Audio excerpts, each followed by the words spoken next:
Okay, so why don't we start? I think it's auspicious to start with the center offering a mandala, Mary. You can do that. You can lead the mandala. It's auspicious. You see, what happens is traditionally in the teachings that the center, the inviter, in this case, Tupten Nobu Ling, would offer a mandala to the teacher, but to the Buddha as a request for the teachings. It's like sort of when you visit a friend, you don't go empty-handed, do you? You bring a cake or a bottle or something. So same here, we offer to the Buddha as a mandala, the whole universe. So we think like that as we sing a little prayer. You want to lead it, Mary, or would you like me to lead it, darling?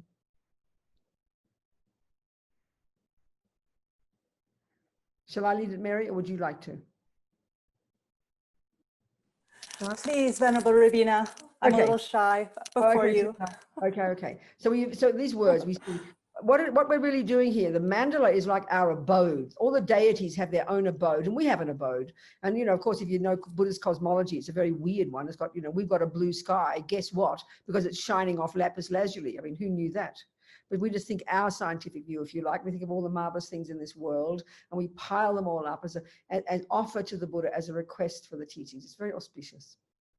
Saji perki jugshing metog tramri rablingji ni de gen paji sange jingdu mikte urwai drokon nam dag jingla chapashok idam guru ratna mandala kam niryatayami. Now we can do our other little prayer. There's two parts to it.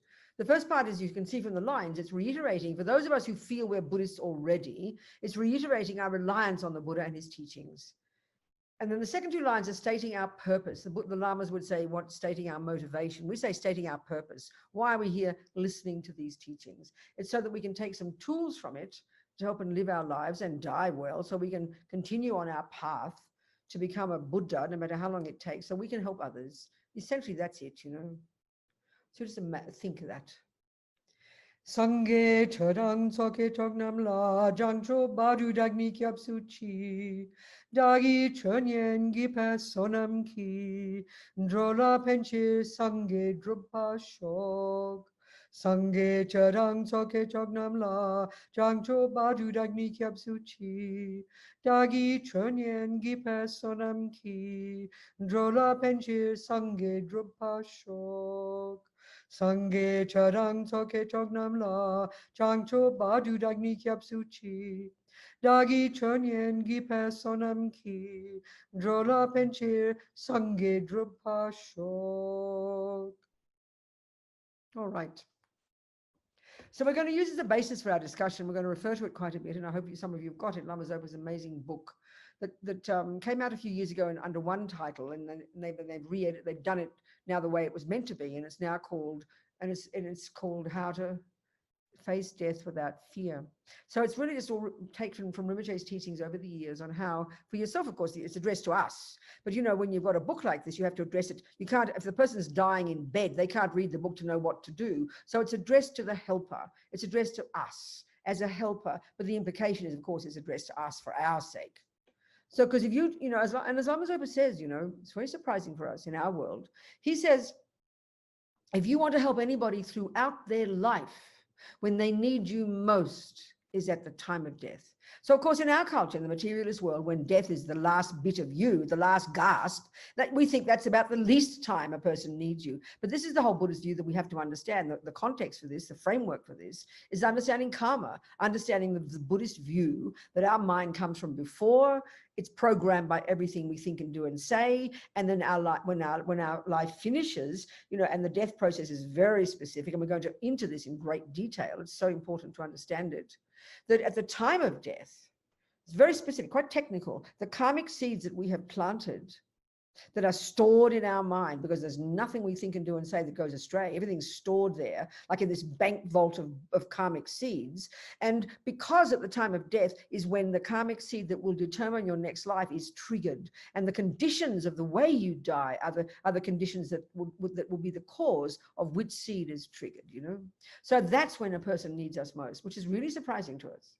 That's when they need us most. And the same with your pussycat and your doggy woggy and your baby. A person, whether they're old, with your grandmother and she's senile and she's in a coma, or whether it's a sister or young, It's all the same. And there's so many ways we can help.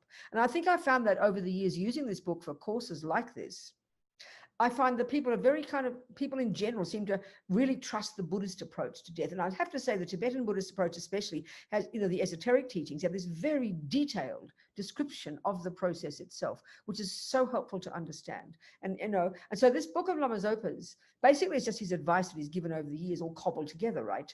But it was done in such a way that, because there's so many actual practices that he recommends we do. And initially, and this is the commonest response of most people when we hear his teachings, it's overwhelming. I don't know what to do. There's so much. What do I do? So the whole book is taught in a chronological order, what to do when. Basically the weeks and months before, the weeks before, the days before, the hours before, at the time the breath stops, at the time the mind leaves, and after that. There's a whole kind of a chronological process. And then the 2/3 of the book actually is all these practices. And we've numbered them in terms from 1 to 87. One practice might be one page with one mantra on it, the Om Mani Padme Hum. That's one of the practices. Another one might be a 20-page sutra. So there's many practices. And Rinpoche, of course, is famous for all these kind of practices. And he's famous for his mantras. I mean, he finds mantras that no one else has heard of. He loves all these things. So the book is a handbook. It's so practical. And I mean, I've found when someone comes to these courses, Christian people come, they're very moved by some of the advice. And much of this advice could apply to people who aren't Buddhist. You can take a lot of it, it's very practical. But also too, I found some courses, funeral directors have come, and they're marvelous people who are really open to these different ideas and different views. I found it so moving, So there's two ways of talking about getting ready for death. One is to live your life in the framework of the fact that you're going to die. And the other one is the actual death process itself, the period before and during and after. So the advice is for both of these. And of course, if death comes along suddenly and you've got a couple of days before death comes, then you haven't got much time to prepare your life for it, but you can still do something. But for many of us, we die suddenly. You drop dead in your soup. Suddenly you die. There's no apparent readiness for it. So it's the really powerful one, the one that really prepares us for our death, is living your life in a certain way. And this is fairly evident, But because we don't like the idea of death, because we rather live in denial of death, we hate the idea of death. And let's look at why. It's fairly logical. So we don't want to know about it. We think, most Western people think, well, I hope I just die in my sleep. I'll cross my fingers. I don't want to be present. I don't want to be conscious when I die. Well, for the Buddha, it's like the opposite. The best scenario is to be told you're going to die and you've got a few weeks or months to prepare. That's the worst scenario for us. We can't bear that. So why is that good? And why could we not bear it? This is what we have to learn to look at, and this is where we have to learn to take Buddha's teachings about impermanence, in particular the impermanence of death, this radical impermanence, the end of me, really learn to understand. So this is where we learn to live our lives in an appropriate way. And even if you don't know much about the death process, if you live your life in an appropriate way, you will die very nicely, which means a virtuous karmic seed will be triggered and you'll get another decent human life and you can keep on bopping on your spiritual path, So let's look at this principle, this basic teachings of the Buddha about impermanence. So basically what Buddhism is, as we know, is really presenting Buddha's view of reality. That's all it is. If you learn to be a communist, you're learning Marx and Lenin's views about reality. And if you agree with those views, you listen to those views, you think about them, you learn them, and that gradually becomes the way you see the world. I mean, we understand that. So if you're a Christian, it's exactly the same. Well, here, a Buddhist, is a person who doesn't just sit there and watch their breath. That's better than nothing. It's okay, but that's not really being a Buddhist, Being a Buddhist means listening to and thinking about and internalizing these various so-called philosophical views, which are Buddha's views from his own direct experience about how things exist, basically. I mean, that's really what Marx is telling us, how things exist. And so you want to agree with his view of the universe and you start living according to that. It's sort of fairly evident. So here we're talking Buddha's view. And so, of course, the view we're describing here, because there's different teachings of the Buddha throughout the centuries in different parts of the world. So here we're describing Buddhism as taught in Tibet, which is encompassing all the different views of the Buddha, all in one big long path. So, as you know, the Tibetans, particularly our Lama Tsongkhapa, our 14th century lineage Lama, has taken this concept of, it's called the Lam Rim, literally path, gradual, a gradual path. Well, if we use a modern phrase for that, the word is a course. So as soon as you hear you're studying a course, You know, if it's a weekend course or a 10-year course, you know, you do the simple stuff first, you go to the middle stuff, you go to the advanced stuff, and then you graduate. It's a gradual path, grade 1, grade 2, grade 3. So we get that concept. But even if we have been around for years and we hear the word Lam Rim, it's still kind of abstract for us because it's not a term we use in our world, you know. So I like to call it a course. It's a course. And what do you graduate as? As a Buddha, baby. You graduate as a Buddha. So the whole path, the way that Tsongkhapa presents it, what he's done is he's based upon, he's 14th century, our lineage Lama, the Gelugpas in Tibet and Tibetan Buddhism. There's different traditions in Tibet. And he's taken mainly the text written by this 11th century Lama called Atisha, this Indian marvelous scholar and saint and yogi. And he wrote this, he went to Tibet from India in the 11th century, 1100, so 10th century or something, 20th century. What's the 1900s is the 20th century. So it's the 1000s is the 11th century. Okay, around about then. I'm not very good at history. So he was invited by the king and he spent the last 15, 20 years, 17 years or something of his life there. And what he could see was, and I'm paraphrasing a little bit here, that that kind of Dharma had been flourishing for several hundred years. But he sort of figured they'd lost the plot a bit. There was no real coherent overview of all the stages. So he wrote this simple, seemingly simple little text, this little book called Light That Guides You on the Way. The light that guides you on the way. So what he did was he took the essence of all the metaphysics, the philosophy, the psychology, the meditation, all the essence of all of this vast body of knowledge that had been going around for 1,000 years before him. And before that, coming from these amazing Indian geniuses, these Indian scholars and yogis. Buddha came out of that tradition. He didn't chuck it all out. He went further in his own direction, but he incorporated, of course, because much of that is truth, he incorporated all of that into his path. So Atisha took all of the essential points of the Buddhist path and presented them in an orderly way, orderly like any body of knowledge, like music or maths, orderly according to the capacity of the disciple. So, you know, as we know in Tsongkhapa, and there's Lama Zopa who respects the lineage, translates the first section of the teachings as the practices and teachings suitable to the disciple of the least capability. Well, that's quite a mouthful. I'd rather say junior school. It's a bit kind of casual, but we kind of get the point, you know. The next level is the teachings and practices suitable to the disciple of the middle capability. Well, you know, why not high school? Then university, and then postgraduate. And it really fits nicely. It really does. So that, and then, of course, because we don't tend to think of spiritual practice in this incremental way. I mean, you know, if you study music, if you study maths, you don't just sort of leap into E equals MC squared. You've got to start with 1 + 1 is 2. You go in an orderly, incremental way, and you develop your knowledge as you go, which prepares you for the next level, That's exactly the path, the Lam Rim. It's really helpful to see it that way. So then here, the teachings, so the Buddha's views about the universe, and remember, he's not a creator. This is not revelation. This is not coming from on high. He's not making it up. He's not speculating. He didn't create it. He's not a creator. He doesn't posit a creator, which is a huge difference between the Buddhist religious philosophy and other religious philosophies. It's the major difference.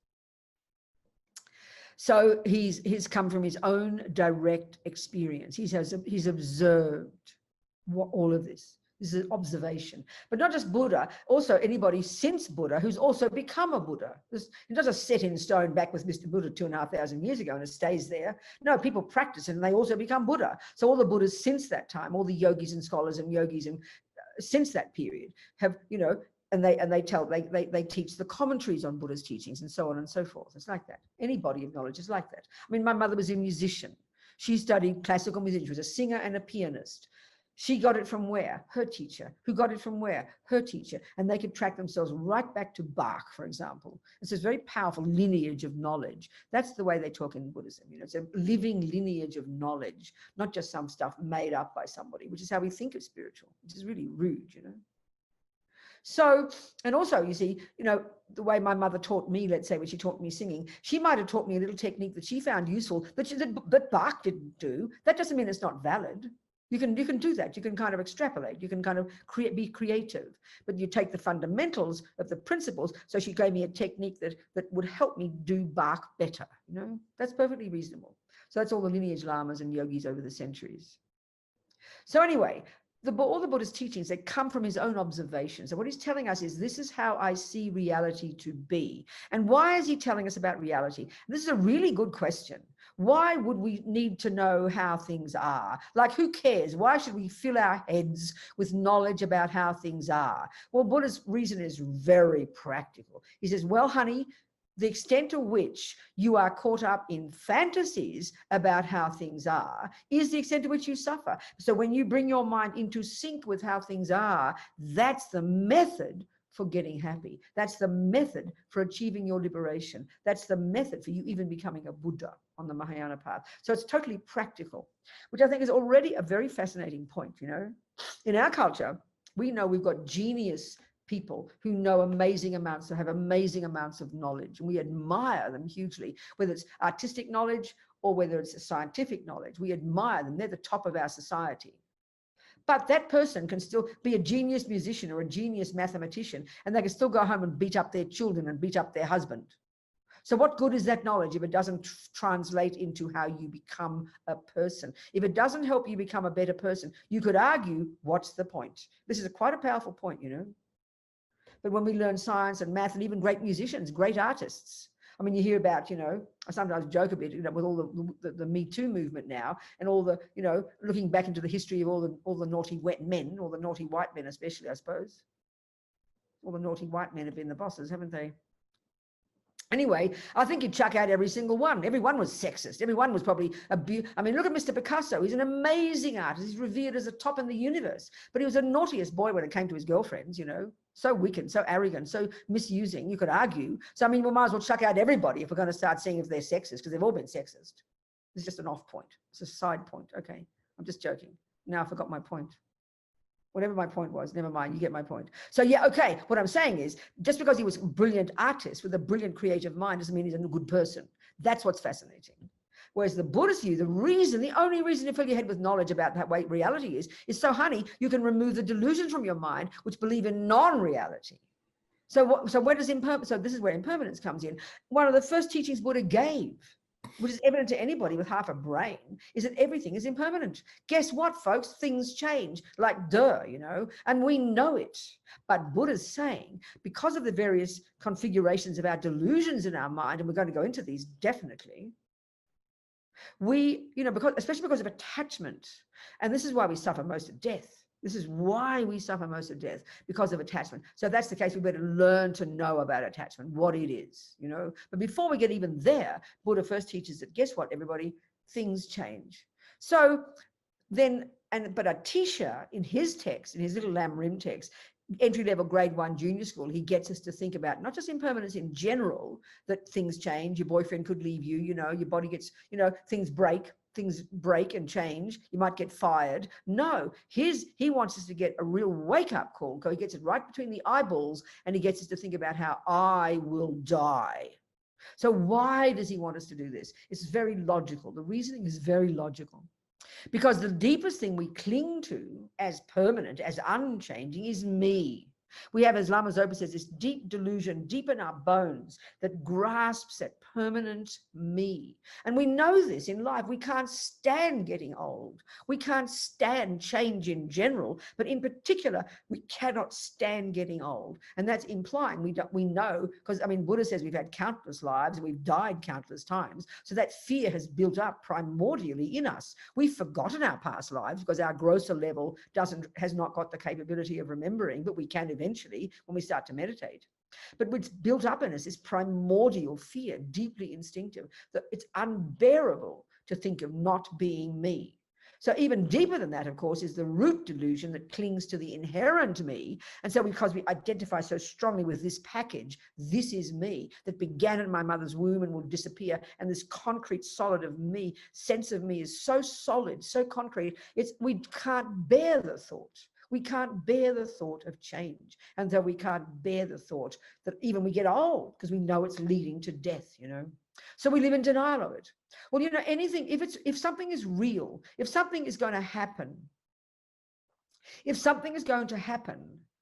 whether you like it or not. It seems plain foolishness to pretend it won't happen. That in a major way is where Buddha says why we suffer. We live in la-la land in relation to how things are. So, you know, and that's of course when we get to the deeper delusions like attachment and anger, all these delusions. Attachment, for example, this main neurotic state of mind that like a motor that drives all our decisions, that drives everything we think and do and say. And we're going to go into this in more depth in the weekend. You know, this attachment is enormous, and it's related especially to this very powerful sense of a concrete, inherent, permanent me. And attachment is this junkie in us that wants to get what that fantasy me wants every single second. So it's like it's unbearable when we don't get what we want. So then we live it. So then we're fantasizing. We project onto people and things and events qualities they just don't possess. So there's always this disconnect between how things exist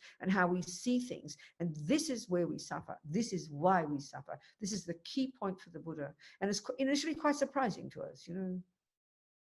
So the one of grasping at permanent me, Atisha gets us to think of this grade 1 entry-level junior school right there.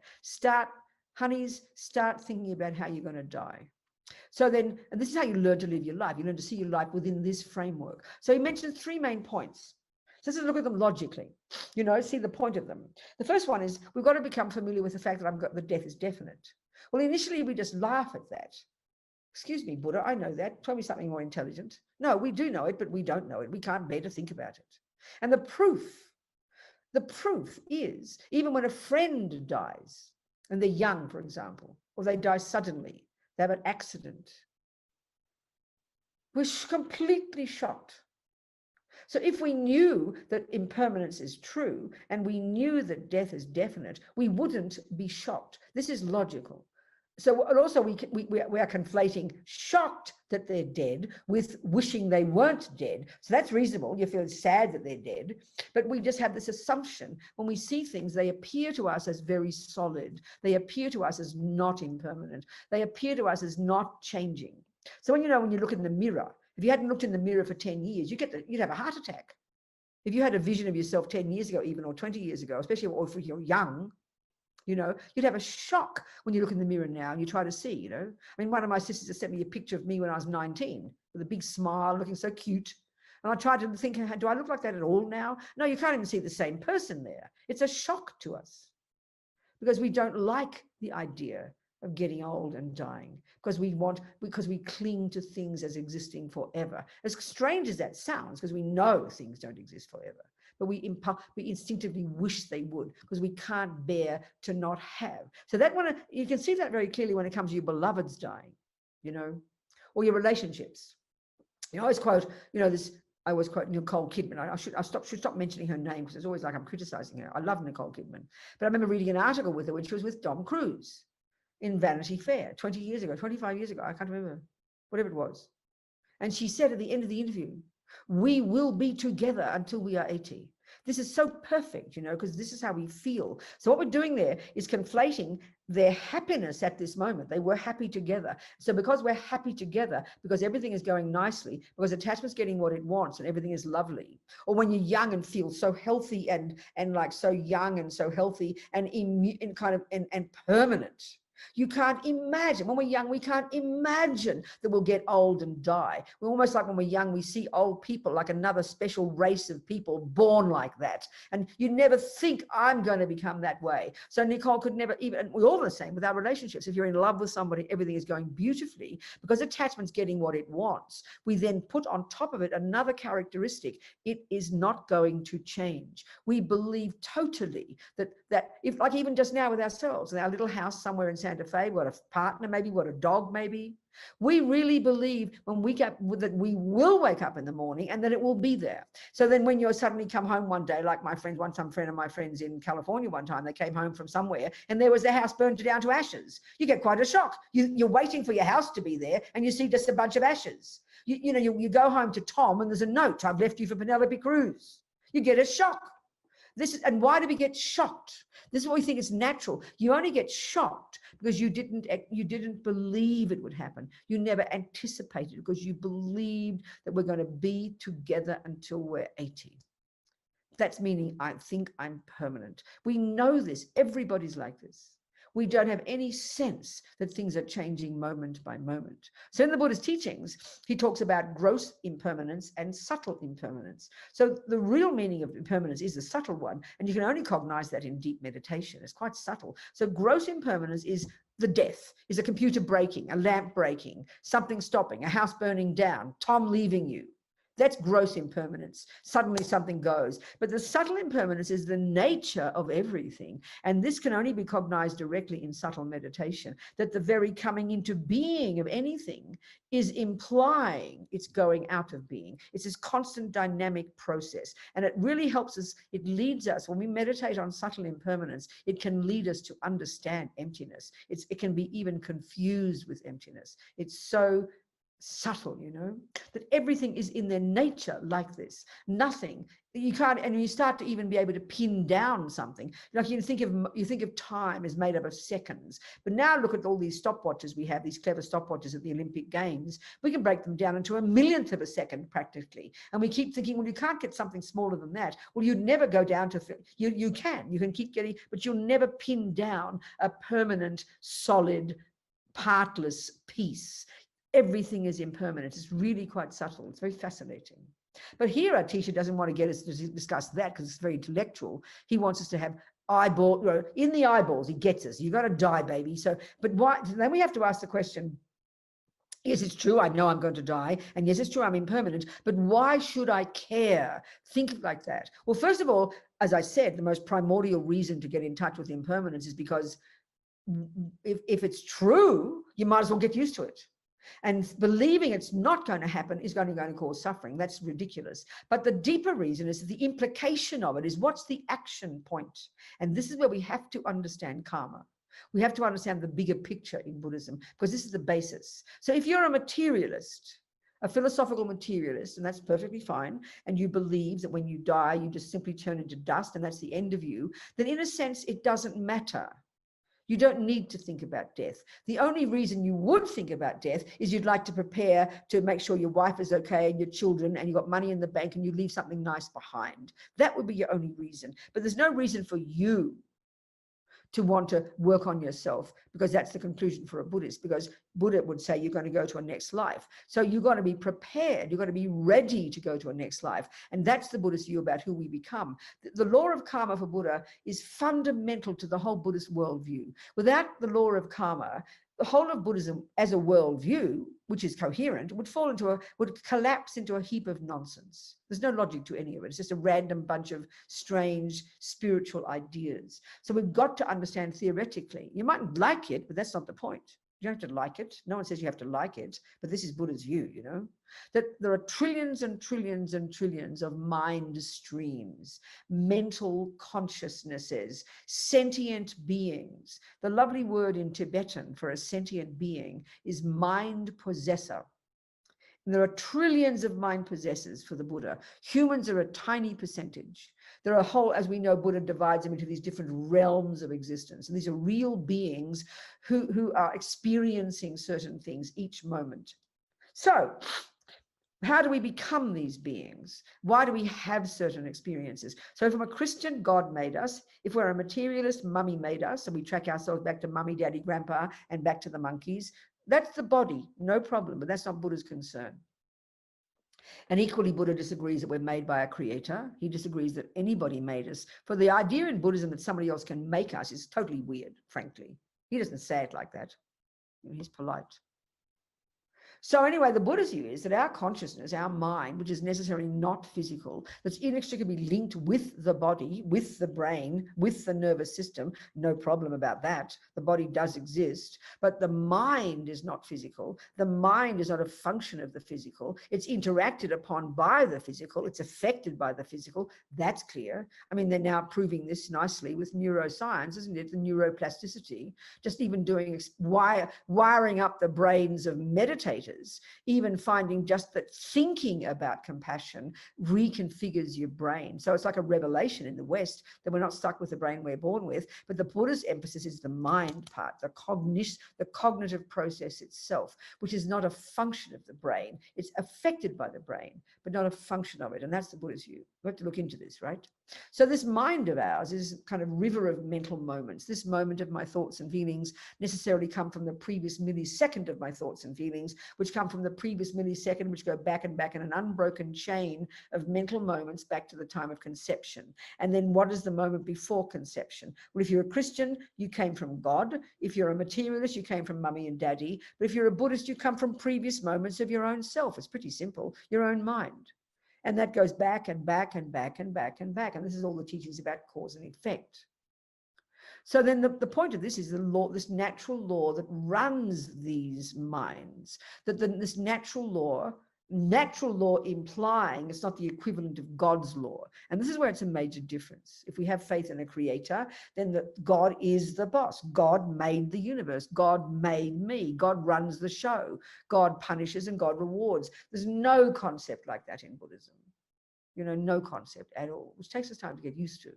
So we are the boss. If you want to choose a boss, then we're the boss, baby. So what the Buddha's view about karma, this natural law of cause and effect, the general principle of it is that every millisecond of what any sentient being thinks or does or says, ants, monkeys, and humans, whatever, necessarily, as they say in the teachings, sows seeds in the mind, drops seeds in the mind, and seeds we know will necessarily at some point in the future ripen as the experiences of that person. So Buddha's basically, Dalai Lama says karma is like self-creation. It's a great concept. And it really takes us time to think about it. It's so integrated, so coherent, that every millisecond of what we think and do and say counts. There's nothing goes astray. Everything we think and do and say programs our mind. Buddha would have liked that, and turns us into the person we become. Now we get this when it comes to music, or like, like James is a musician. Okay, there's James there. He's a musician. He just didn't, he knows that when he learned music, he just didn't think, oh, I'll just sing what I feel like. I think F is really B, and I think B is B flat is really E minor. It doesn't really matter. I can think what I like. Well, the wackiest sounds would have come out of his voice and they would not have hired him in the opera. No way. So he had to learn music rigorously. He had to learn it precisely. He had to learn to how he use his voice to express that music. So we know that he turned himself into a singer. This is logical. He didn't just come out of the blue. You can't just say, oh, I'm a good singer because of my teacher. I'm a good singer because of Mozart. No, they're catalysts. You've got to have a good teacher. You've got to have a good song to sing. But the musician in James is created by James. Well, Buddha's saying the same thing when it comes to our personality. We create the person we become. And that is dealing with our love and our hate and our jealousy and our kindness and our psychosis and our intelligence. They're the components of a person. And that's Buddha's expertise. And he says if we can to be rigorous and learn to know our minds well, we can turn ourselves into the most marvelous person you can't even imagine. He says we can turn ourselves into a perfect person. This is called a Buddha.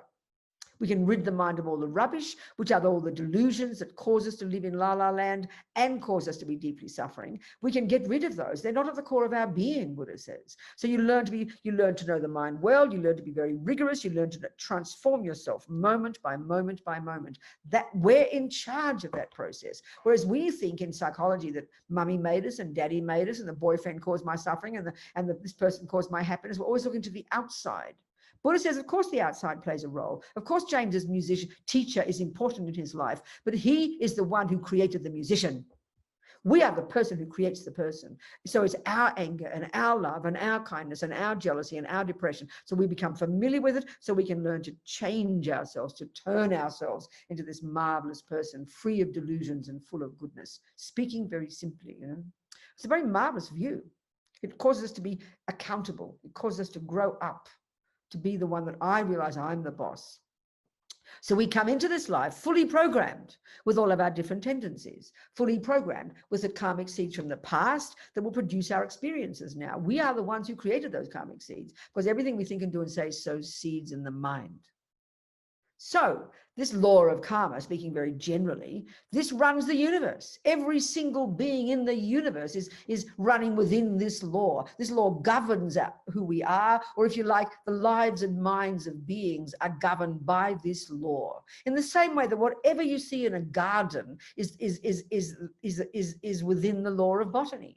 There's nothing outside the garden that isn't from botany. That would be weird, you know.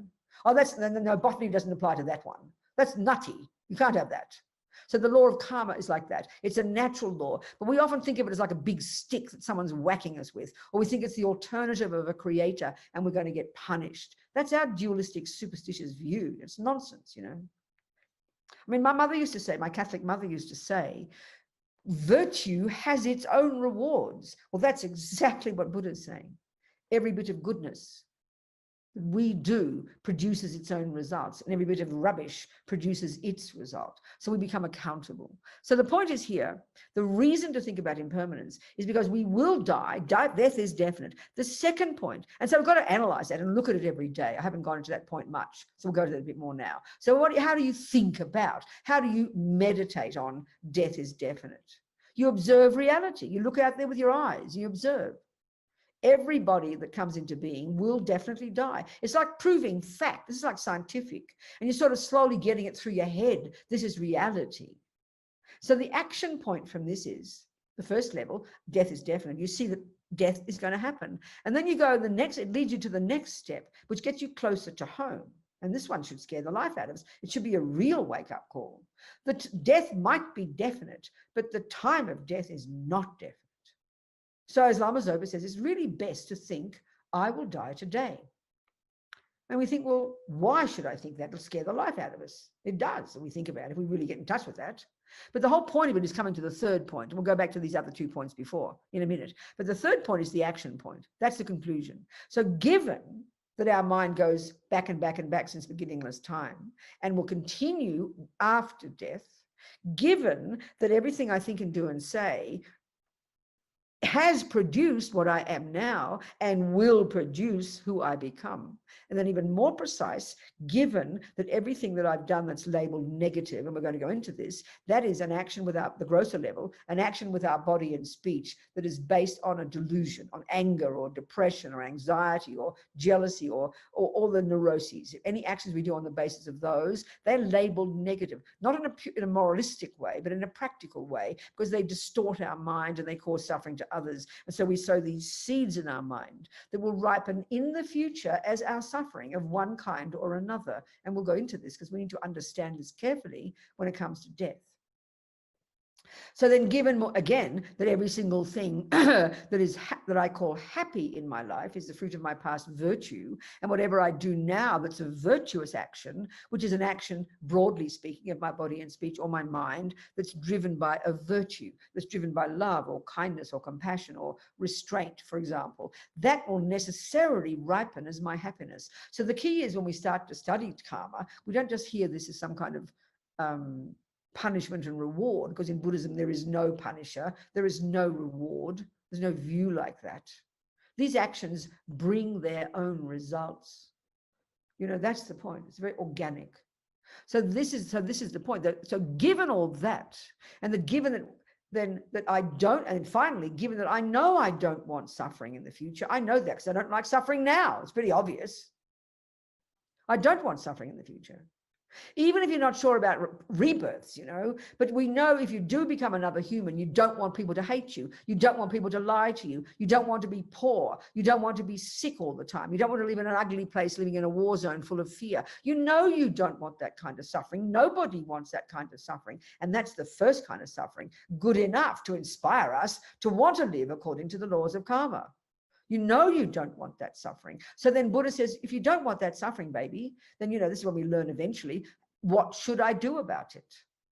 You should learn, but the first point here is just to get the wake-up call. So given that all of these points, that everything I think and do and say sows a seed, the negative actions sow negative seeds will ripen as suffering. The positive actions will sow positive seeds and ripen as happiness. Given that I do want happiness and don't want suffering, then what am I going to do? What's the action? I better start practicing right now. Pretty simple. That's the point. That's the point. It's logical. It's a logical conclusion. Because if I could die today, I want to have the right seeds in my mind, baby. We might die in 50 years. We don't know. We're not clairvoyant. But you want to start practicing now. That's the action point from this thinking about impermanence to get the wake-up call. And the Lamas all say, even if we have some reasonable realization of impermanence, that I could die today, then we will live a brilliant life. Why would we do anything else? Why would you want to sow negative seeds? Because you know that you don't want them to ripen at the time of death. It's so clear. It's so logical. And all of this has nothing to do with compassion yet. This is compassion for ourselves. This is to do with ourself, for our benefit. We often skip that as Westerners. We often think, oh, that sounds selfish. But this is what they mean by renunciation. You've got to understand that you produce yourself. You've got to know you're sick of suffering. And that's got to inspire you to want to change, to want to practice. This is the point. And it's kind of very humble. It's not fear. It's not guilt. It's not, oh, I'm a bad person. Not like that. It's intelligent. Like you're sick of being unhealthy, so you're going to eat good food. The same analogy here. You know, the mind. We're talking about the mind, though. So thinking about impermanence and knowing you're impermanent, knowing the time of death is not certain. And the more you recognize this by looking in daily life, as well as by thinking about it in meditation, you get the wake-up call. You start to get this dynamic sense of a powerful day-to-day life that really is impermanent. And when things happen and when things do change, you don't get shocked. You're not shocked. You know it's how it is. You're not surprised. So then you learn to live your life in a much more stable way. This has to inform the way we live our lives. There's no question, you know. So if we choose to be Buddhists, of course, we would then rely upon the Buddha. We'd take refuge. We'd live in the vows. We'd do purification every day. And these are major things to understand, that they're the real content of our good practice. Just even at the junior school level, if we can just live in vows, you know, live in vows is so powerful. I'm going to talk about this one time, you know, or eventually. And then purify every day. That's how you actually prepare your mind to be ready when you die. That's the point. They're the actual practices. And if you just have that's a perfect junior school practice. If you even just do that, if you control your body, control your speech, attempt to control your mind to some degree, try and be nice to others, and then do purification every day, you really have got a brilliant daily practice. And you can die with a happy mind, I promise. That's just that much. You can do more. You can realize emptiness, you get bodhicitta or everything else. But minimum this. So the ground foundation practices are right there in the first stages of practice. And this is the way to prepare yourself to be ready when death comes. And when then it does come, you're not shocked, you're not surprised, and you won't be caught, you know, you're not surprised, and you've prepared yourself all your life. So death will be a very blissful experience. They all say that. Lama Zopa says in the books, you know, when a person who's really prepared their life well and is dying peacefully, that death, as you start going through the death process, is, they literally say in the text, it's like going towards the light.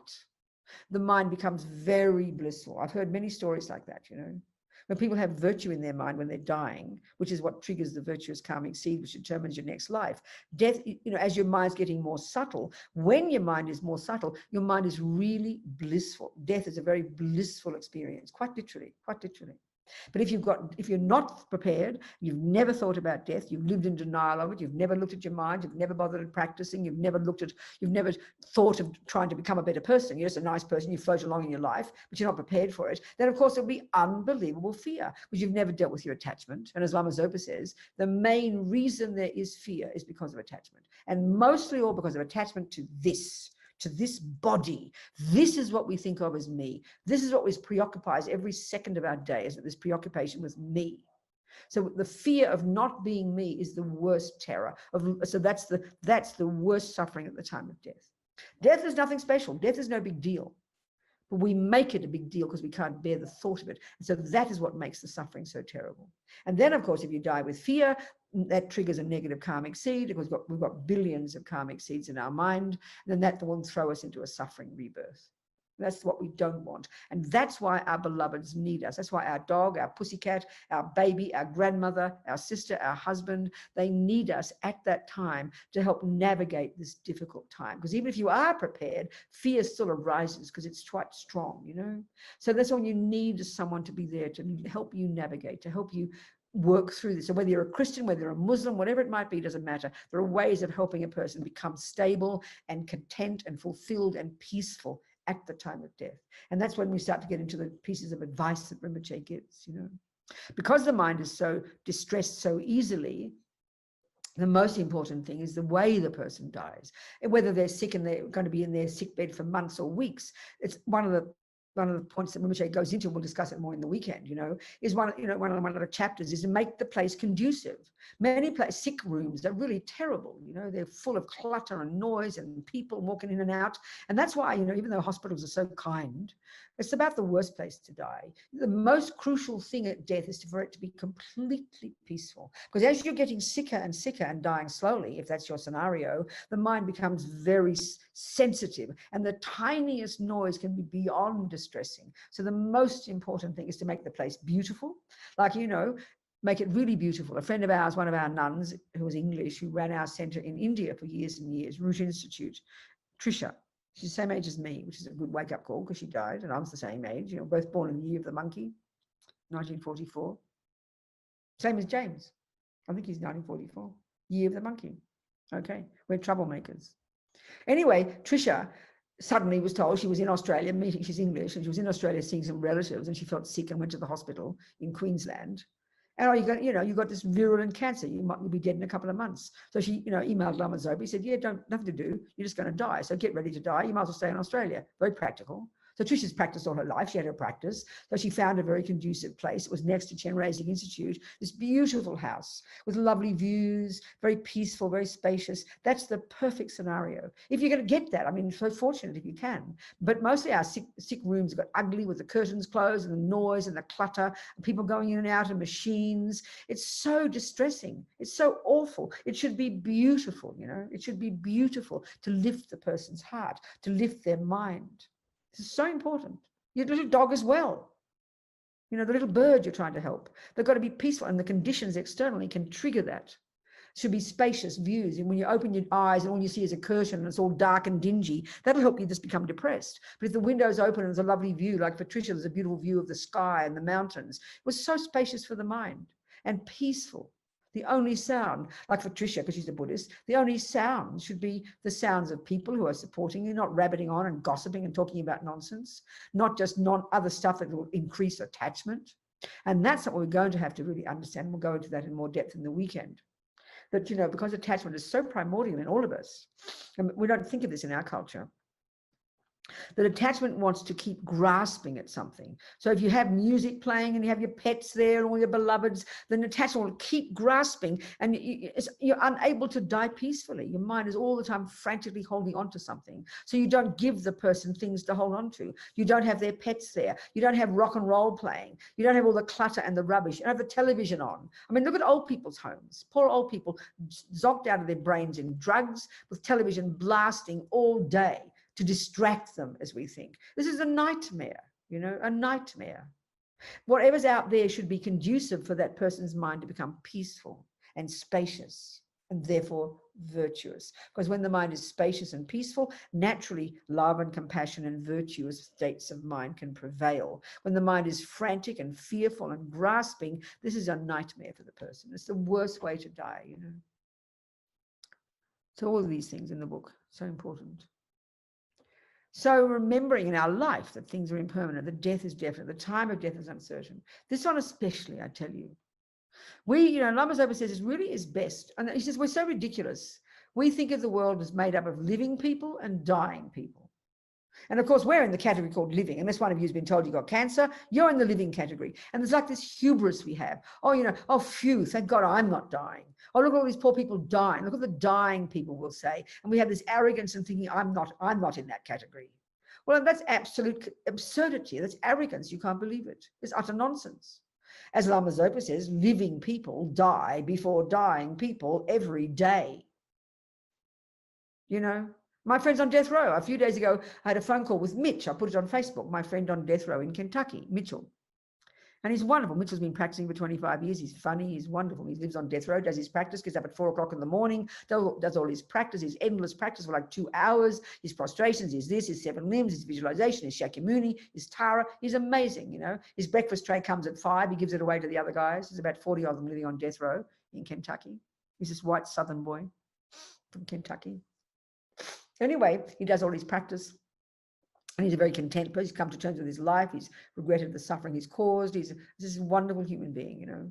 And he cracks jokes. And when I talked about in the Facebook story, when the last time I actually saw him last year, he was telling me, well, can we please go through and decide how should I be when the guy comes, because he's got to be electrocuted, you see, because he was tried in the 80s, and the law is, even though it's no longer used, he's got to be electrocuted. I mean, it's so bizarre and so arcane, isn't it? It's ridiculous. So a guy's got to come up to him face to face and put all these wires on his body, and then put a sponge on him, and then put a cloth over his head. He said, he was trying to work out what's best. Should I have compassion for this guy and look into him and look into his eyes, or should I do my own practice internally? I said, you let him do his job, you know. You can't force him to be a certain way. He's got to do his job. Let him do it. And you just do your own practice. Think about the guru, think about the Buddha. And so we're kind of cracking jokes about how he's going to die, because he's going to fry him. They're going to, you know, just completely destroy his body. So that's powerful, you know. He's getting ready for death. But he told me, and this happened twice, and there's a friend of mine, I used to go visit them quite a bit. I've visited quite a bit over the years. One of the guys there is Frank. Frank, like all of them, they're doing their appeals. They're trying to get out of prison. They're thinking they're going to die at some point, but like all of us, they think they're impermanent. They think they're permanent. So Frank suddenly got leukemia, and he died in 3 months. Big surprise. He'd never get executed. Leukemia got him first. Another one of his friends, he told me on the phone, Mitchell said, one of his friends, this young guy who goes into the gym every day and is really into health and everything, he had a heart attack. He died overnight, and he's on death row. So even death row is not permanent, you know. Even a living person who isn't ready for death yet can still die. So we're like ridiculous, all these concepts we have. That's what Lama Zopa is showing, and it is foolish.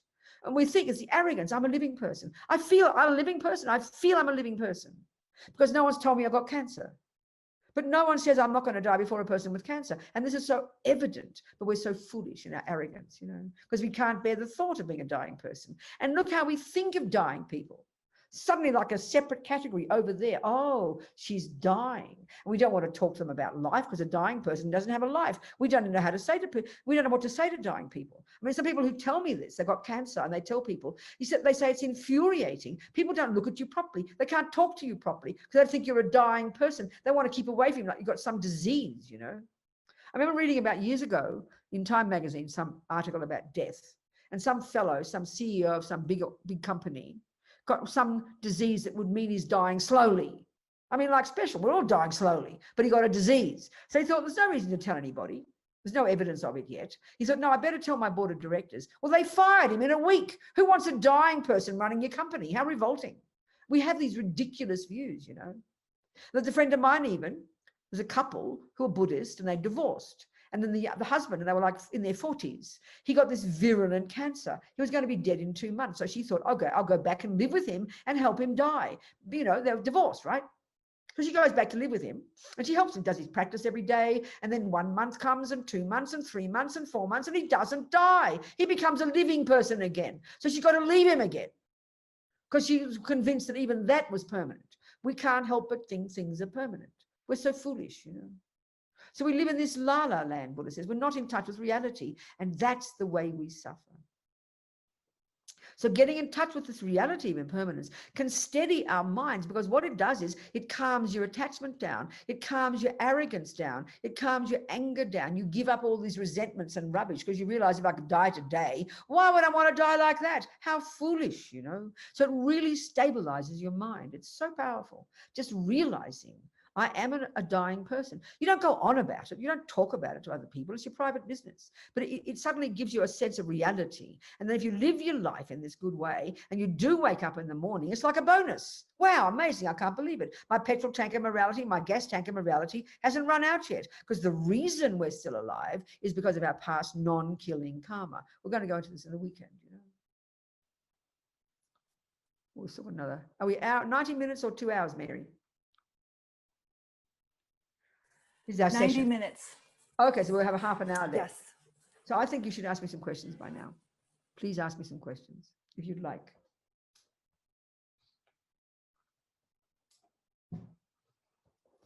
Any questions at all? Otherwise, I'll keep talking. Blow my nose first.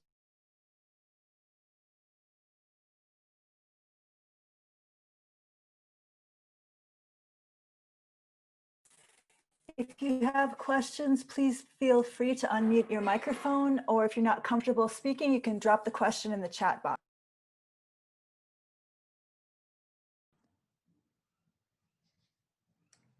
I've got one question. Good. Who's that? It's me, John. Oh, there you go. Good, John. Hello. You sound like an Australian. Your fellow countryman. Where are you living, John? Where are you right now? Well, I was with Kadam Sharawa up on the Oh. Central Coast. Oh, how wonderful. Yes, exactly. Yes, yes. Good. Robina, my question is, like with all the practices that are available, Yeah. and so I just concerned about being about being preoccupied with that. Yes. Yes. In that, you know, like there's a balance there, isn't there? I mean, Yeah. of course we have to realize that we're going to die. I mean, but Yeah. I think I'm just a bit afraid that I will take it on board and just focus on it. I understand. You know, I see your point very clearly. I see your point, John. So a good analogy here is like this, you know. I mean, it's like if you have, you know, you've got a driving test in 2 months. You don't say, oh, I'll be okay on the day. So that means you don't ignore it, which is one extreme, isn't it? But the other extreme is you become fanatic and obsessed every day, you'll go mad. So of course, don't become obsessed. But the logic here is, what we're trying to do is get in touch with the reality of impermanence. So when we realize we're on the extreme side of living in la land of no impermanence, then of course we just have to make it balanced. And it becomes balanced, John. It becomes natural to you. So when you meet anybody who has realized impermanence, it's implicit. It becomes implicit. It does not, if it becomes fanatic, then we haven't realized it at all. We're going to go crazy. That's absurd. That's extreme and fanatic. And that is not the right direction. So the point is with all of these things, as we realize impermanence, as we realize compassion, as we realize emptiness, it becomes implicit. So, you know, you think when you meet let's say the Dalai Lama, if you meet him, he's this funny, wonderful fellow. And we know that he's realized impermanence, realized karma, realized everything. But you can see he's not a fanatic. He's a regular person. And if he's talking to a regular person, he would never go on about impermanence. He'd never go on about emptiness. He never talks about karma because it's implicit within him. It's become who he is. That's the goal. And we can see that when you get fundamentalist about anything. If you're a fundamentalist about football, all you do is talk all day about Collingwood or something. Are you a footy fan? Or you're not a Victorian? Huh? What? no. You're not. You're probably Rugby. you're a New South Wales guy. You put that other kind of fun. Oh, we're just about to get the Bledisloe Cup back. Oh, there you go. So who's we? Australia. Australia playing New Zealand. Bledisloe Cup. Okay. So you're a rugby Rugby. guy. Okay, you're a rugby guy. Okay. You don't. This is Australian talk. Okay. Yes. This is the football. Yes. He's a rugby guy. I know nothing about rugby. Anyway, never mind, John. But you know what I'm saying? When you've got a person who's a fanatic, they're always on about it. You listen to fanatic Christian, fanatic Muslim, they're always blah, blah, blah. That's not the point. So in the beginning, it's a bit of a wake-up call. You get quite shocked. You're going to think about it. But as we internalize it, it just becomes who we are, John. And then everything changes from that. It's a really good point. Do you understand? And that's up to us. You get my point? Yep. Good. Yep. Thank you, John, very much. Thank you so much. Who else? I have a question about karma. Yes, Claude. So when you do that purification on karma, do you focus on new things that you experience on that day, or do you continue to try to purify karma that is related to something that you've done in the past and it still has its remains of its effect today? I mean, like, I'm trying to figure out, like, when you finish saying, okay, I no longer need to purify that karma anymore, or is it something that sometimes you need to do it more continuous, or is it? I understand that. I understand. No, I think, John, Claude, when we realize that finally, when we actually purify is when we've realized emptiness. So what we're doing with the purification practice, we're not going to talk about it tonight, we're going to talk about it tomorrow. What you're doing is you're putting atomic bombs under all those tendencies. You're putting atomic bombs onto the tendency to kill, the tendency to steal, and indeed you're then preventing the result from coming. So that's what the ongoing daily practice is. So when you do the regretting of certain actions, then you can regret certain specific things in this particular life because you remember them, but you also know if you've got other past lives, you've done them all before. So you regret some in particular because it reminds you. So let's say some really bad thing has happened to us in our life now. One of the regret in the first step is very strongly to regret whatever it is you did do in the past that has indeed ripened as this present suffering, which can help then shift even the new results that might come. And we'll go into this in more detail. But you regret things that make a sense to you, but in general, you regret everything. And then you have compassion for everybody. And then you visualize the purification of all of it. And then you make vows and specific decisions to stop doing certain things. So you can be specific, but it's also, you've got to be very general. And it's a process of continually weakening the karmic seeds and stopping the results from coming. That's the major one. So you could argue that if we'd done lots of purification,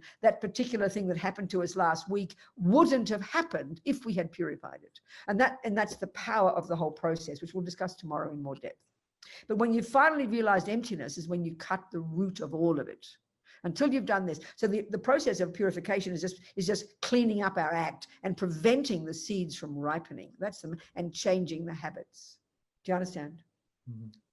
Thank you so much. Thank you. Who else? Robina. Yes, Jan. So I have a question about practice as well. Yeah. And that is, I've been at this game not nearly as long as you and not as intensely as you, but for a long time now. Oh, sure, absolutely. And so we have our preliminary practices, which are 100,000 of this, that, and the other thing. Yeah. And then we have our tantric practices and our tantric vows, and then we have our, not to mention bodhicitta, et cetera, et cetera. And then we have Tara, and then we have Kalachakra and Guru Samaj and all. Well, there's no way we could possibly do all their individual That's right. preliminary. No, that's right. Even if we did 24 hours a day, we couldn't do them all properly. You're absolutely right. So go on, Ben, the question. So the question is, I mean, the ultimate goal is for us to have at least some self-reflection to begin with of when we go off the handle or whatever, and regret doing that and trying to make it amends, et cetera, and a whole host of thought training exercises, et cetera. Yes.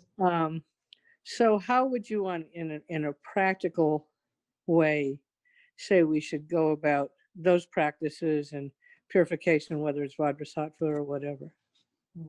The feeling I've got, Jan, just from looking at all the practice and hearing the Lamas teach and everything, is that there is this vast body, of so many practices. So first of all, when it comes, but if we get the essence of each of the stages, like I said, junior school, high school, university, and postgraduate, and that is a good analogy, I promise. If you take the whole Lamrim, there's the lower scope, middle scope, great scope, and then there's Tantra. That's those 4 stages of practice. So if we understand the essence at every level and get the essence and do the most skillful things at every level, then we're really going to be on the right track. So the essence of the very first level of practice, that I've just stated, is to live in vows, the pratimoksha vows. You live in the layperson's vows. You vow not to kill, not to steal, not to lie. What are those 5 vows, for example? So they are so stupendous. And I mean, I can talk about this now more. We've got, got some time.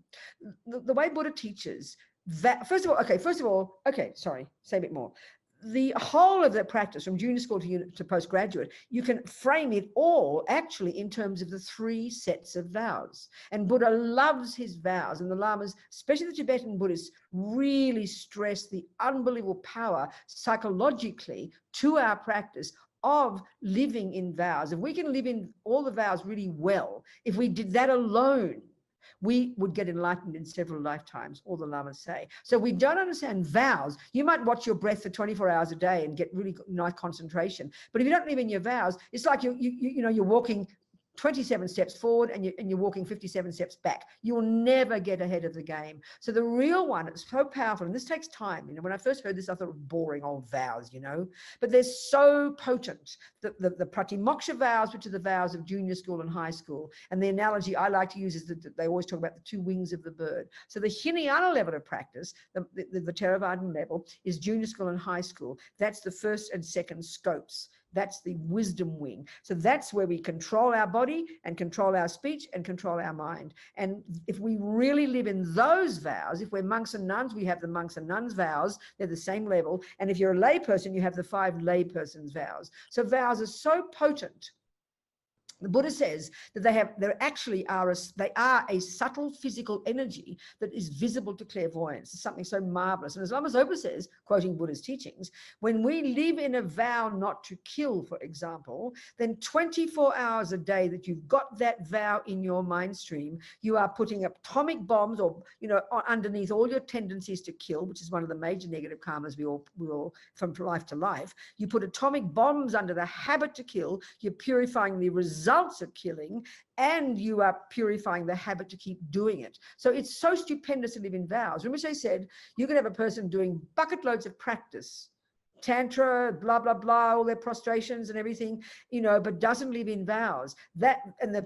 Another person merely living in vows not to kill, not to steal, not to lie, the pratimoksha level, junior school and high school level, that person, and doing not much other practice, they will get ahead faster. They create more virtuous karmic seeds and they do more purification by far because of the power of vows than the other person. So understanding the power of vows and knowing the 3 sets of practices, the 3 levels, all the way to university level, all the way to postgraduate, all the way to tantra, the 3 sets of vows are the framework in which we live. So living in our lay vows properly and then doing the purification at the end of the day, which is putting atomic bombs. You've got a perfect practice at just the junior school and high school level. Then you go to the bodhisattva wing and you take the bodhisattva vows. And the emphasis of the bodhisattva vows, the first level of vows are to protect us from harming ourselves by stopping suffering others. The main emphasis behind the first stage of practice is for our benefit. We refrain from harming and killing and lying and stealing because we do not want future suffering. So we are the beneficiaries of that. And then the emphasis in the bodhisattva vows is to how to benefit others. So living in our bodhisattva vows are so powerful, and they're even more powerful than the pratimoksha, and their power, but is based upon keeping the pratimoksha vows. And then you go to the highest level and you take empowerments in the highest yoga tantra, and you take your various commitments of the 19 Buddha families, you do this commitment, that commitment, and all your tantric vows, then you keep those perfectly. And then if you do all that and keep your word of honor, keep your commitment, and do your practice every day, even if it's 10 minutes, then you will have a perfect life. So it's knowing what is most important. So watching your breath for 42 hours a day won't get you far. Keeping your vows is far more powerful. So you got to know what is powerful, what is beneficial, and what is the benefit from all the right. If we get that right, then your life is worthwhile. Thank you. Yep, makes sense. Good. Very good. Okay. And that we have to learn it by reading and studying and hearing the lamas teach, that's the main thing.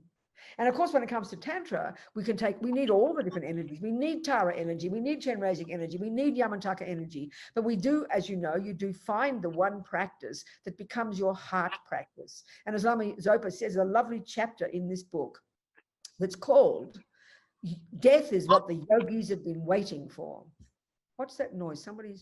Never mind. Death is what the yogis have been waiting for. So this is where he's talking about we can take all these different empowerments and we must go through do the correct things in the practices we've got, keep our commitments. But the main one we emphasize is our main deity. And then this is where, and we're going to talk about this tomorrow. We should have more than 2 days, really. We're going to run out of time, but never mind.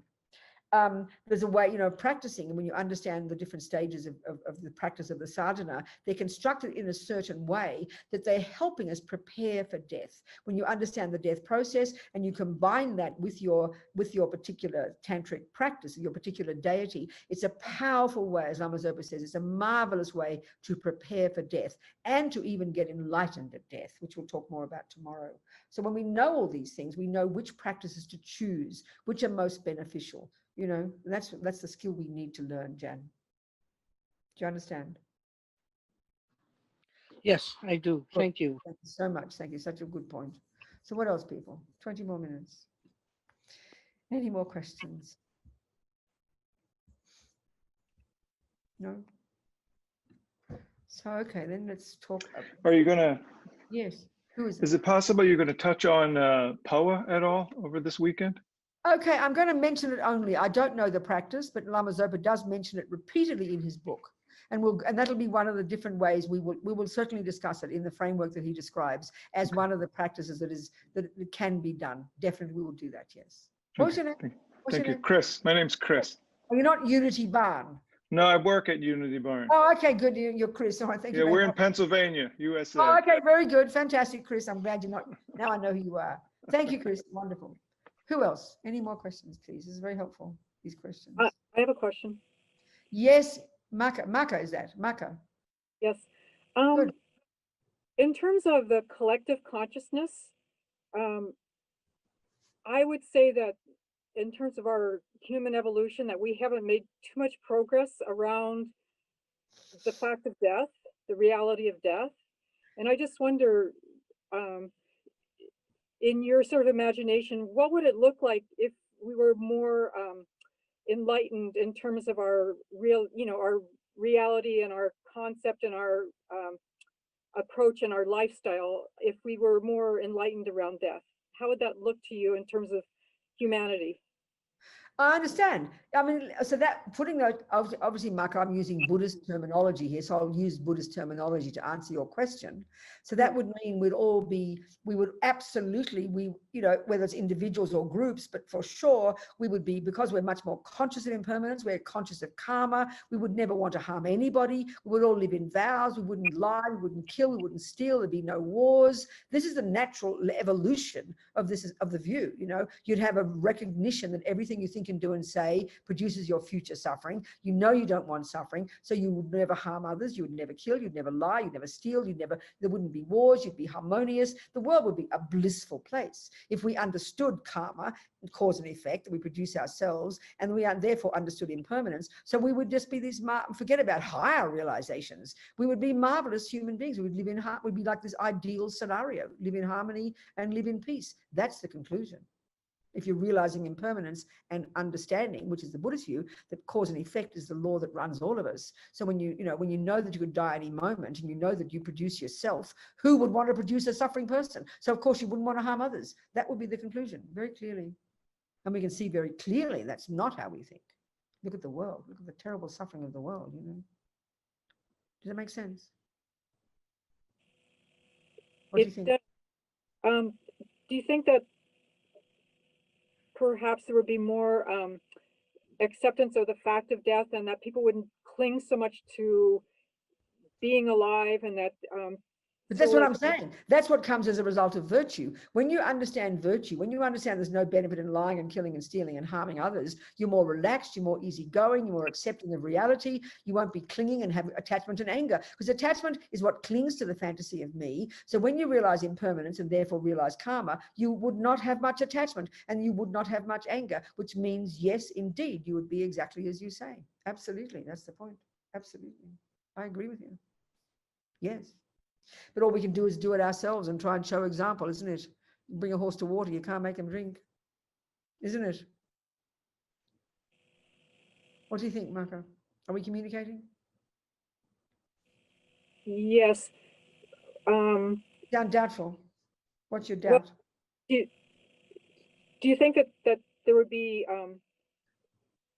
sort of less attachment to the healthcare system? And I'm thinking of people that are on life support systems, or people that are, just kept alive by. Oh, you're talking more from that point of view. Oh, I understand your point now. Now I'm hearing your point exactly. Now I understand your point, Marco.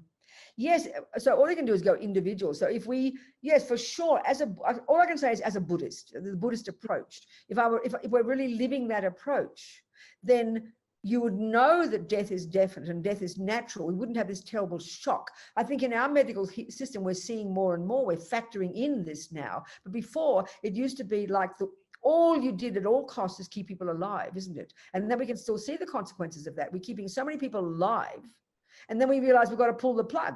So it's so ironic. And because we can't bear the thought, now your point is so clear, we can't bear the thought of dying. So it's informed the way our medical system is even. Whereas if we're more realistic and more practical, it doesn't mean you wouldn't try to keep a person alive, but you'd be more realistic, you'd be more practical about it. And then if you are going to die because you're ready for death, and that's all integrated into the system, then you'd be able to die more peacefully without freaking out. And you wouldn't try to spend millions of dollars keeping yourself alive. alive, isn't it? No, absolutely, you're right. Now I see your point. I mean, for example, I always think of two people I knew, one of them was Lama Zopa's mother, and then another woman years ago who was very close to him, who used to write to him as a little boy when he was in the 60s when they came out of Tibet. And she was English, and she was a mother. She had 5 sons, and she was quite well off. And so she was dying, and his mother died. Well, his mother died. She was a Sherpa up in the mountains, completely confident in the Buddhist path. She was sick. She probably had cancer of several organs, but there were no doctors around. So she totally accepted that she was impermanent. She did a practice every day. Her mind was really happy. She didn't constantly freak out and trying to find doctors and get machines and go here and go there. And then she heard that the Dalai Lama was going to be in India. So then they managed to get her in a helicopter to go to the teachings, and she died at the teachings, completely blissful. So she was fully aware of death, wasn't frantic about getting everything cured. Whereas my other friend in England, they spent a fortune on giving her a new liver and a new this and a new that. And she was in this hospital and she wasn't happy. And then she died an unhappy death, but with a nice, healthy body. So you can look at the stark differences, in the attitude. That's what you're talking about, isn't it? Yeah. Exactly. No, exactly. You're right. Doesn't mean you just think, oh, I'm going to die, then become nihilistic. Not like that. You become more reasonable. And so if you can save your life and you can have an operation, have it. But you don't freak out about it. You realize that if you're going to die, you accept the reality of your death. That's how it was with my friend Trisha. No, she didn't freak out. Lama Zopa didn't have a panic attack. Oh my God, she's dying. What do we do about it? I must go to the doctors. She quickly decided, I'm dying. Let's get ready for it. And she died a very peaceful death. Yes. Exactly, Marka. You would be much more realistic, much less fear, much less suffering, and much more balanced approach to healing and the medical system. Absolutely. In fact, recently, I'm at several conferences I've been to about death in Australia, a couple in Australia especially. I was very moved by the fact that more and more now, regular doctors and nurses who aren't Buddhist or Christian or anything are out now starting to elect to work in the hospice movement, to be nurses and doctors, to help people die nicely. And I think it's so marvelous. There's such a different attitude coming. I went to one wonderful hospital in Sydney, a children's hospital for the dying babies and children. And that's about the worst suffering for everybody, to have dying babies and children. And so this wonderful doctor really tried to have this conference to try and help people change their views about it and become more realistic about death, even of babies. And so instead of all the fear and the suffering and the pain and what to do and the nightmare of it, and even the morgue, he had the morgue for the little dead babies decorated like a nursery, and it was open, and the little brothers and sisters would walk in and out of the morgue. Oh, come and meet my dead brother. So he's forcing it to all be more open and more relaxed. It was really wonderful. And another conference I went to in Victoria, these young doctors and nurses, I was so moved, choosing to work among old and sick and dying people. So it's changing. I think it's wonderful. It's really wonderful. In other words, we're factoring in death as a normal part of life, not living in denial of it. And so that means the medical system will naturally change, will adjust to that, It's fantastic. There are many downsides to it, I have to say, and I want to talk about it tomorrow a bit, and I can even mention it now. It's quite interesting. It's quite controversial. That is the one of giving organs. And there's a chapter in this book about that. So all the Tibetans really praise anybody who decides they want to give their heart or their liver when they die. He said, it's like Rinpoche said, it's so moving. It's like such compassion, the most marvelous way for that person to die with compassion, to want to give your organs to others. But there's a difficulty about it. And I asked Rinpoche some questions about this, which he answered in the book, because in the world, as we know, the modern world thinks that when you stop breathing, you're dead. But we're going to discuss this tomorrow. But you're not dead as far as this system is concerned. You've got 3 more days to go, because we've got gross consciousness, which finishes when you stop breathing. But we've now got subtle consciousness, and even we've got very subtle consciousness. There's no evidence when you see that of a person still being alive. But this is a major point in the Buddhist teachings, and we're going to go into this. So one of the problems, I read a book by this American medical journalist, Dick Tracy, who's a very funny fellow. He's an atheist, and he had it was an amazing book. It was called The Undead. And it's not about zombies, I promise. It's all about the conflict and obstacles and problems in the American medical system now, about when exactly death occurs. Because now there are so many experiences in all cultures over the centuries. Everybody reports people who come back to life, quote unquote. So with the medical profession talking about brain death, this makes no sense. We don't know how to factor it in, that a person can be in a coffin and actually come back to life. We don't know how to explain it, so we put it on the back burner, you know. But this fits exactly with the Buddhist view that when you stop breathing, you're not dead yet. And so there was a very interesting chapter. He had a whole chapter on out-of-body experiences. People who he reported who had these experiences while they're on the operating table, that they had the experience of floating above their body and observing the experience. Now this fits exactly with the Buddhist view about subtle mind, which we'll talk about tomorrow, because that's the same as our dream mind. That's subtle mind. It's a technical term, and that's after the brain death has happened, after you've stopped breathing, after the heart has stopped. Your subtle mind is still functioning, and that's why then people, you know, in the same way that when you go to sleep, people can have an experience of traveling somewhere or having an experience of seeing things and hearing things. That's your subtle mind. It's exactly the same for a person when they die. Now, most people, when they die, most people when they have an operation don't have that experience. You don't have an out-of-body experience. You're not really leaving your body, but you have the feeling that you're above your body. But it's your subtle mind observing what's going on. And he had this whole chapter. He said, I can't explain it, but he quoted people's experiences. And so I remember one doctor in the book was saying, he said, I can now say with certainty that consciousness is not a function of the brain. I don't know what it is, but that much I can say. But the other interesting point, he quoted in this book, a particular woman who was giving her organs, who was brain dead when they put her on the operating table, but the nurse who was monitoring the heartbeat saw that as soon as they got the circular saw to cut her in half to take her organs, her heart went from 100 to 200 beats a minute. Now, the Buddhist explanation of that, taking this view I'm describing, is that her subtle mind was aware of what's going on. She was having the same experience as if she was on the operating table under anesthetic. Her subtle mind was still there, and she freaked out. She saw, don't they realize I'm dead yet? And she had a panic attack, and her poor heart went up to 200 beats a minute. That would be the explanation. So, you know, I told Lama Zopa this. He said the doctors have to be careful because they want to keep the person breathing in order to cut their organs out, but the mind might not go for 3 days, you know. So and most people won't have that experience, so it won't disturb them. But that could disturb that woman, which means the karmic seed, that fear would trigger a karmic seed, a negative karmic seed, which could then cause us to go to a suffering rebirth. So it's a really interesting discussion, all these things. And, you know, anyway, they're all discussed in the book. We'll talk about it more tomorrow. But this is a big, interesting point, this one of when the mind does leave the body. We're going to go through the death process tomorrow. Any other questions? 23 parts. Yeah, just an addendum on that, Robina. Yes. We've seen in some patients who have received like donor hearts. Are you a from- medical person, Jan? Are you in the medical profession? Yes, I'm a Good. doctor. You know me. Okay, good. I'm You work the what? You work heathen. what, Jan? You work- I'm the heathen from Montana. Oh, you what? Oh, that's Jan.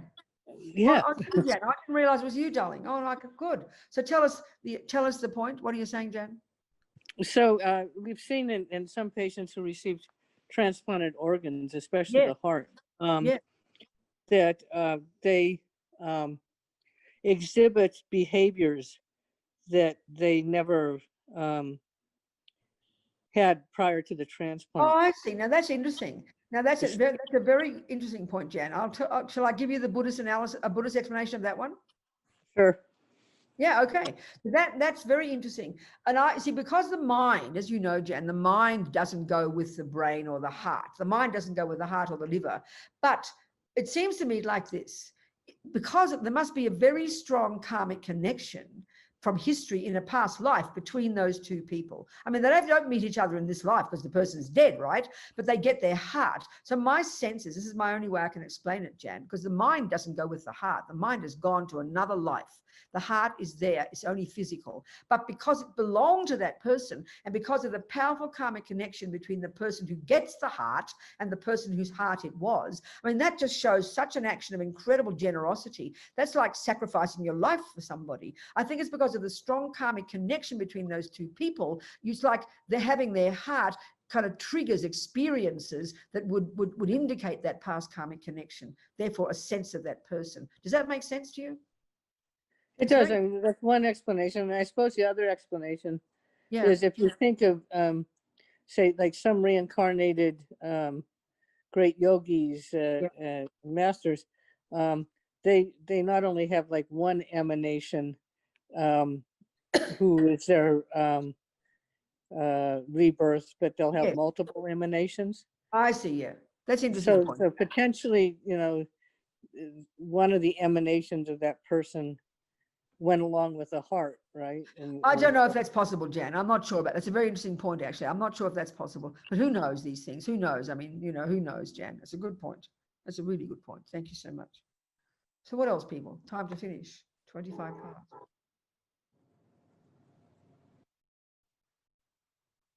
Nobody else? No questions? Something is enough. We finished then. So we just summarize,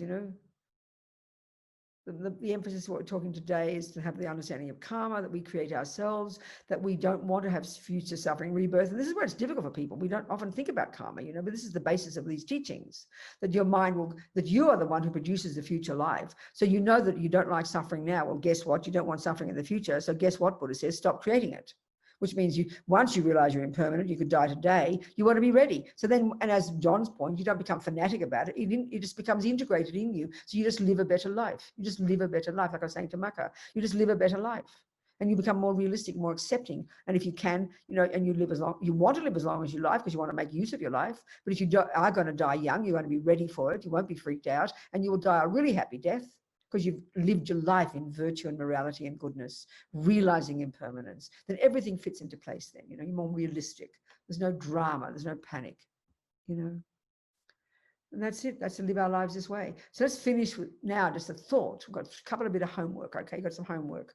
So the first bit of homework is when you go to sleep tonight, when you hit the pillow, apart from what else you do, you make a decision that you're going to see your dreams as dreams. This is a really powerful point. This is your subtle mind. The great yogis are in complete control of their subtle mind. They can really harness the energy and they can use their subtle mind, but we can kind of practice. So if we do dream, usually we're caught up in the dream as real, aren't we? Then we wake up and go, oh, it was just a dream. But it's really powerful to have this awareness that you are dreaming. And it's a good way to live your life. You see it as more illusory. You see your life like an illusion. So you practice that by thinking, you think to yourself before you go to sleep, may I see my dreams as dreams. If I do dream, be conscious that I'm dreaming. This is a very good practice. And then your next bit of homework is that if you wake up in the morning, of course, we all laugh when I say that because we all think we will wake up in the morning because we believe we're permanent. But if you wake up in the morning, you wake up, as soon as you come back into consciousness, you notice, wow, I can't believe it. My gas tank of morality hasn't run out yet. I'm still alive. Don't take it for granted. Remember impermanence the second you come back to consciousness. And then you make a decision. I'm going to make the most of today. I'm going to get up. I'm going to do my practice, have my breakfast, come to the teachings, learn more about impermanence and death. Hello, Jan. She just exposed herself to me. Hello, dear. So then, and then the next piece of homework, that's enough. 2 bits of homework. Okay. That's it. So maybe we'll see each other tomorrow. Who knows? Impermanence being the way it is. Jang Chub Rinpoche, Ma Ke Panam Ke Guchi, Ke Pan Yam Pa Me Pa Yang Gong Ne Gong Du Pava Shog, Gewa Din Yudu Dag Lama Sange Drup Gyone, Drowa Chikyang Marupa Dei Sala Gurpa Shog. Thank you, people. Thank you, darlings, all of you. So kind. Thank you, John in Australia. And Jan.